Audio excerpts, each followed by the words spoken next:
শুরুতে সবাইকে অগ্রিম ঈদ মোবারক। সালামত হারি রায়া হাজি, যেটা মালয়েশিয়াতে বলে। মালয়েশিয়াতে গত বছর বাঙালিদের গোস্ত নেওয়ার অনেক ভিডিও টিকটকে ভাইরাল হয়েছে কি, মালয়েশিয়ানরা গোস্ত পায় না, আবার ওইখানে যে বাঙালিরা দাঁড়াই রয়েছে এগুলা এরা ভিডিও করে অনেক টিকটকে ছাড়ছে, এবং কি তারা অনেক খারাপ খারাপ ভাষায় অনেক অপমান করছে বাঙালিদেরকে।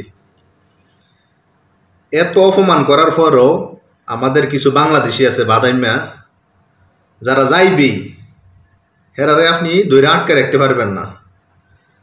এখন আমার কথাটা হচ্ছে, যারা আমরা সচেতন আছি তাদের জন্য, যে আপনি আগে হয়তো খুশিতে যাইতেন বা যেভাবে যাইতেন, এইবার যাইয়েন না, আর ভবিষ্যৎ থেকে যাওয়া বন্ধ করুন।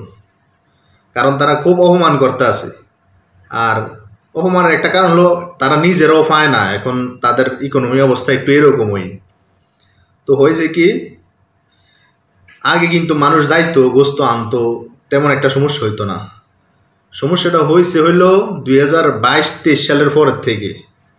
22-23 সালের পরে দেখা গেছে আমাদের মালয়েশিয়াতে অনেক নতুন নতুন লোক আসছে। তারা হয়তো খুশিতে বা কিছুতে অনেকে একসাথে যাইতো, গোস্ত আনতো বা যে কোনো কিছুর জন্য। গোস্ত এবং ইফতারি এই দুইটা নিয়ে বাঙালিদেরকে অনেক অপমান করছে, ঠিক আছে। তো আমরা স্টপ করে দেন এই জায়গা থেকে, যারা সচেতন আছি। 2022-23 সালের পর থেকে যারা নতুন মালয়েশিয়াতে আসছে, তারা একটু খুশিতে বা যে কোনো কারণে একজনের সাথে একজনে যায়, এরকমভাবে যাইতো। যাইলে দেখা গেছে তাদের নিজেদের যে খাবার অথবা নিজেদের যে গোস্ত, ওইটার টান ফিরা যায়। এই জন্য ওদের স্থানীয়রা মাঝে মধ্যে নাকচ থাকে বা একটু অন্যরকম ভাবে। তখন এই সময় কি করে, অনেকে ভিডিও করে টিকটকে ছাইড়া দেয় আর ভাইরাল করে দেয় নানান কথাবার্তা বইলে। তো এটা আমাদের বাঙালিদেরকে একটা অপমান করা হয়। তবে হ্যাঁ, আগে অনেকেই দিত, ইচ্ছা করেই দিত, তেমন একটা সমস্যা হতো না। এটা 2022-23 সালের পর থেকে এই সমস্যাটা হয়েছে। এখন যারা নতুন আসছেন, আমি খারাপ কিছু বলতেছি না তাদেরকে, আপনারা একটু সচেতন থাকবেন যাতে আর এরকম কথাবার্তা আমাদেরকে শুনতে না হয়, বা এরকম কোনো গালিগালাজ বা টিকটক ভিডিও যাতে ভাইরাল না হয় যেটা দিয়ে বাঙালিদেরকে অপমান করা হয়। কারণ হলো, একজন লোক যদি যায়, সে কিন্তু একটা দেশের নাম নিয়ে যায়। একটা লোক যায় কিন্তু সে বাংলাদেশ, এই লোক বাংলাদেশি, এই বাংলাদেশি নামটা নিয়ে যায়। তখন যখন অপমান হয়, পুরা দেশটার অপমান করানো হয় ওই বাংলাদেশি লোক। আর মালয়েশিয়াতে যে কোনো সমস্যার জন্য বেশিরভাগ সময় বাংলাদেশিদেরকে দায়ী করে দেওয়া হয়, যে কোনো সমস্যার জন্য। ওই পাকিস্তানি লোক হোক, মিয়ানমারের লোক হোক, ইন্ডিয়ান লোক হোক, যে কোনো দেশি লোক হোক, ওই বাঙালি, কথায় কথায় বাঙালি বলে অপমান করে দেয়।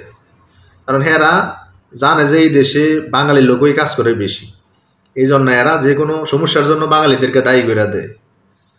তো অনেক বাদাইমা আছে, লাথি উষ্টে খাইয়া বা যত কিছু হোক, হেরা খাইবেই গোস্ত, হেরা যাইবেই।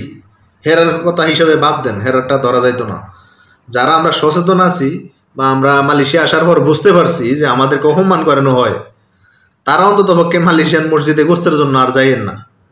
ভাই, গোস্ত না খেলে কি হবে, আমিও খাইমু না। এখন আপনারা জিজ্ঞেস করতে পারেন আমি গেছি নিয়ে, আমি 7 বছরে একবার গেছিলাম।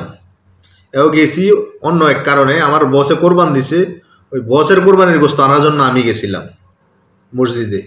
বসে বলছে কোরবানির গোস্তটা নিয়ে আয়, ওর টোকেন নিয়ে আমি গেছিলাম, পরে আমিও গোস্ত আনছি। তো এখন আমি আর যাবো না, শেষ।